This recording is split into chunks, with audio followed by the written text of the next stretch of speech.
Épargne, les bonnes habitudes à adopter. Partie 3. Bienvenue à la série Fire Habits, où vous trouverez quelques conseils pratiques sur la manière d'atteindre l'indépendance financière. Dans la deuxième partie de la rubrique Épargne, les bonnes habitudes à adopter, vous trouverez des conseils utiles pour économiser sur le logement, le transport et l'alimentation. Jetez-y un coup d'œil. Dossier de crédit. La santé de notre crédit a un énorme impact sur notre stratégie d'épargne. Si on considère que plus de 70% des familles canadiennes sont aujourd'hui endettées, cela signifie que plus des 2/3 des ménages canadiens payent des intérêts d'une manière ou d'une autre. La réduction de ces frais peut nous aider à économiser beaucoup au fil du temps. Nous connaissons tous l'impact de notre code de crédit sur le taux d'intérêt lorsque nous faisons une demande de crédit, quelle qu'en soit la forme. Voyons donc comment nous pouvons influencer notre code de crédit en adoptant des habitudes simples. Premièrement, votre historique des paiements est la partie la plus importante prise en compte lorsqu'un créancier évalue votre code de crédit. Ça représente 35% de la note globale.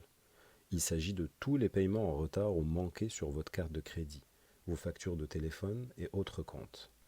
Tout est passé au crible et signalé au bureau du crédit.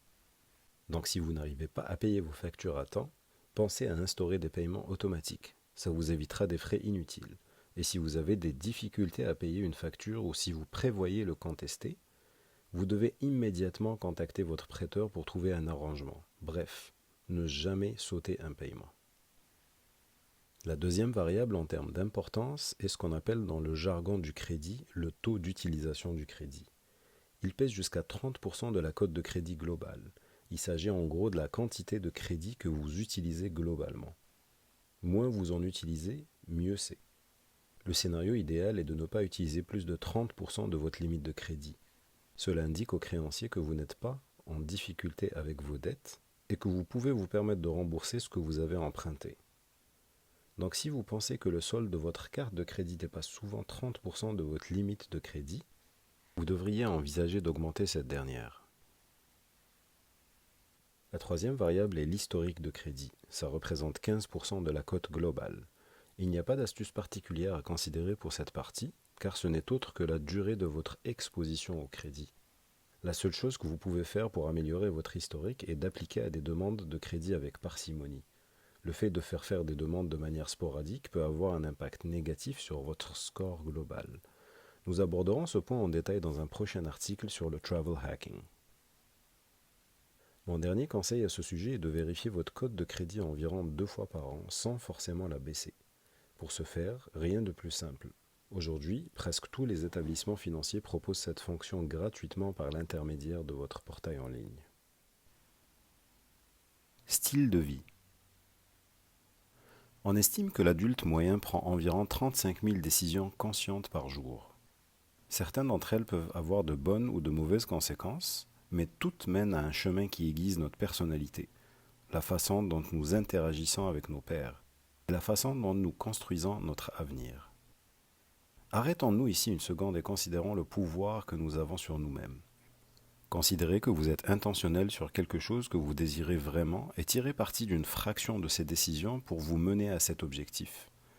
Lorsque nous entendons les gens parler de mettre en œuvre un changement de 1% dans leur vie au quotidien, c'est de cela qu'il s'agit. Tirez parti de votre pouvoir de décision pour vous aider à améliorer votre vie. Puisque nous parlons d'apprendre à épargner, je dirais que nous devrions tirer parti de ce pouvoir de décision pour apprendre à être conscients de la façon avec laquelle nous dépensons notre argent. Je ne prône pas la frugalité, car je ne me considère même pas comme une personne frugale. Mais mon conseil est le suivant. Soyez frugal si vous le voulez, mais ne soyez pas radin. Une personne frugale apprécie les choses qui la rendent heureuse. Tout le reste est inutile. Elle a donc tendance à économiser sur toutes les choses superflues pour pouvoir se permettre ce qui compte le plus pour elle. Le frugalisme est un outil qui permet d'atteindre un objectif de vie. À l'inverse, une personne cheap ne voit que le prix et trouve du plaisir à tout acheter à rabais, qu'elle en ait besoin ou non, sans nécessairement poursuivre un but précis. Dépensez donc chaque dollar pour ce qui vous rend plus heureux et plus accompli, et utilisez votre pouvoir de décision pour y parvenir. Bien que la curiosité puisse être considérée comme une habitude vicieuse dans certains contextes, J'ai tendance à l'assimiler à de l'ouverture d'esprit, à une certaine forme d'appétit cérébral. Je pense que la curiosité nous expose à des nouvelles idées, de nouvelles perspectives de vie et à d'autres façons de faire les choses. Sans elle, nous n'aurions très certainement pas pu découvrir les alternatives de vie telles que l'indépendance financière, la frugalité, le minimalisme, l'altruisme, etc.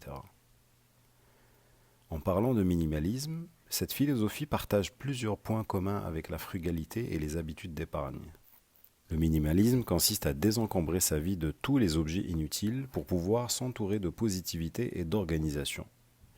Personnellement, plus je découvre le minimalisme, plus j'adhère à l'une de ces citations qui dit « Trop de gens dépensent de l'argent qu'ils n'ont pas pour acheter des choses dont ils n'ont pas besoin pour impressionner des gens qu'ils ne connaissent pas. » Entourez-vous de personnes qui partagent les mêmes valeurs que vous, ou du moins qui tolèrent votre mode de vie. Le concept d'indépendance financière est relativement nouveau. Il est très facile de se faire juger ou de subir le saving shaming. Commencez alors par votre entourage familial. Il peut s'agir de votre conjoint, de votre frère, de votre sœur ou de vos parents. Partager vos idées et débattre avec d'autres personnes peut être très libérateur. Ça vous aidera également à tenir le cap, car vous vous engagez socialement à atteindre vos objectifs. Comme nous ne pouvons pas contrôler tous les aspects de notre vie et les problèmes qui en découlent, essayons d'en atténuer certains en préservant ce que nous pouvons. Notre capital santé se déprécie au cours de la vie. Ainsi, dans le contexte de notre article, l'adoption d'habitudes saines peut nous aider à éviter des problèmes de santé majeurs qui risqueraient d'affecter grandement nos objectifs financiers. Aucun conseil particulier sur la manière de préserver notre santé, si ce n'est une alimentation saine et de l'exercice physique régulier. Je vous invite également à consulter mon précédent article sur l'importance d'un bon sommeil. Pour résumer les habitudes d'épargne, je dirais que le voyage vers l'indépendance financière est lent et fastidieux. Mais plus on se donne, plus on apprécie le résultat. Il peut être très déroutant et intimidant, mais en réalité, il est très facile à appliquer. Il y a 3 piliers à respecter. Économiser de manière agressive, augmenter les revenus et investir intelligemment.